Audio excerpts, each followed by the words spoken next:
But I wanted to start with more about the studio leader perspective. So, if there's a struggling studio leader now, business wise, like what is their biggest risk when it comes to 2025? Cash. This is managing cash flow, and very importantly, being aware of it. One of the reasons my company exists is that we help studios create financial visibility and so forth, awareness, and then be able to talk about these kind of junction points early enough. I've seen too many, companies, not only in gaming, but let's say in domains where we are driven by passion. Some of us don't even care about profits. Some of us are even anti-capitalist, blah, blah, blah, right? But we are still living, most of us, in a capitalistic society. So we have to acknowledge that fact. So that kind of financial awareness and then making the decision, how I always call it, protect the ship first. And that includes, right, it needs to stay afloat, right? If it's gone, it's gone.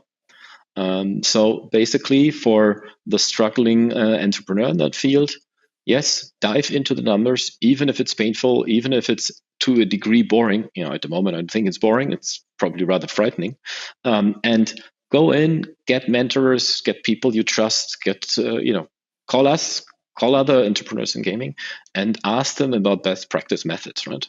And I know it sounds tough, but that includes probably firing. I always say firing and not laid off. Laid off sounds so nice and something I'm not involved in. So this is why I particularly say firing, to be staying to the truth, right? That you rather fire some of them sooner, reduce cost. If you have other big cost factors, be my guest, reduce those. But ultimately, buy yourself time, even to the degree that you cut so low that you are at least break even again. We need time now, right? Sure, some of you, maybe early, maybe you have still cash in the bank. It's also crisis, Greek word, right?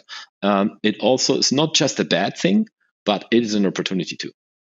And I'm not talking about those guys trying to exploit crises and sell stuff of overpriced. That's not what I'm talking about. Don't take advantage of it, right, to exploit other people. But I'm saying this is also a moment to reflect, to look, and maybe even take more risks, especially if you look at what you could potentially lose. If it's you and your two friends in the company, what is really there to lose, right? Depending a bit in which country we live, what's the social security setup, and so on. But assess what is there to lose, what is there to gain. And obviously, the bigger you are, the more responsibility you have. And I feel you do as an entrepreneur for also your people, to not just be like, hey, by the way, you fired in a week, cheerio, right? That to me is an asshole, sorry to say. But kind of manage that responsibility, which, by the way, also includes talking to your people, right? You should never be in a moment where you fire your people and they are kind of completely surprised because they thought everything's so great. We also pride ourselves to treat our people as adults. That's how we call it, meaning that we involve them in updates, not all the details, but in the overall financial outlook. I don't want people to be surprised. Sure, sometimes they get afraid a bit of this, but I rather want them to act on their own. And I don't know about you, family setup, but some people have children. I get it. They maybe need to play it safe. So rather leave on their own accord, find something else, and so on. But they should be able to make that decision, go through the thought process and themselves too. Yeah, I mean, it's tough, but it reminds me of someone who told me, like, we're building studios, not games. So if you're going to build a studio, that needs to be self-sustaining. But if you're only gambling everything on the game, then that puts lives at risk, like especially when you got kids involved there. So is that real nature? Yeah. I totally agree, right?